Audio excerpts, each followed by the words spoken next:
Hey, I'm Maybe Burke, and you're watching Makeup for Lost Time. This is my series for trans women and other people who feel like they missed a few classes when it came to learning about makeup. Now, we've gone through a full face of how to apply makeup, so now we're going to be talking about setting makeup, and today we're going to focus on setting powders. So you like what your makeup looks like, but you want to make sure that it has longevity. So setting powder is going to make sure that your makeup sets in place and stays in place. Powders in general can come in a couple of different varieties. You can have loose powders, baked powders, pressed powders. Setting powders will usually come either loose, where there's just powder in some container, or pressed, where if you turn this over, nothing's gonna fall out. Now, loose powders can get a little more messy, but they're also more finely milled, and so sometimes they're easier to work with. Setting powders can be pigmented or not. I use translucent powders, but sometimes, especially for folks with deeper skin tones than me, using powder with some pigment in it will also be helpful so that you don't look ashy or get a white cast over your makeup. That being said, these days there's a lot of really good setting powders that won't give you that white cast. So I also know that powder is not everybody's best friend. Not everybody loves using powder. So we're going to talk about things that you can do to make sure that you're using just as much powder as you need. But also next week, we're going to cover how you can set your makeup without powder at all. If I'm going to be using a loose powder to set my makeup in place, I'm not going to take this powder all over my face. And so I'm just going to take powder through kind of the center area of my face, and I purposely did a lot of strong highlight today so that you can really see those designated areas. And I'm going to show you how you really just need the littlest bit.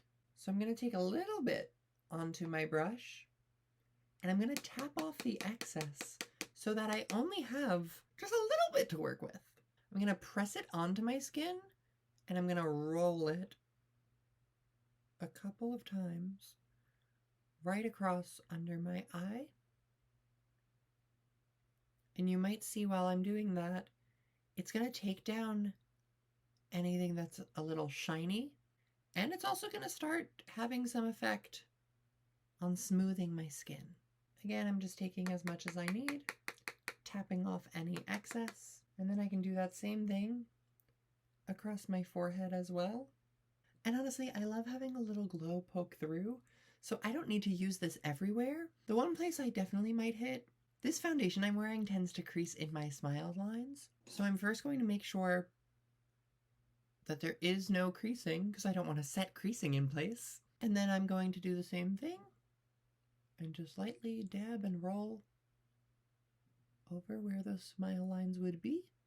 And this will help prevent the foundation from creasing there.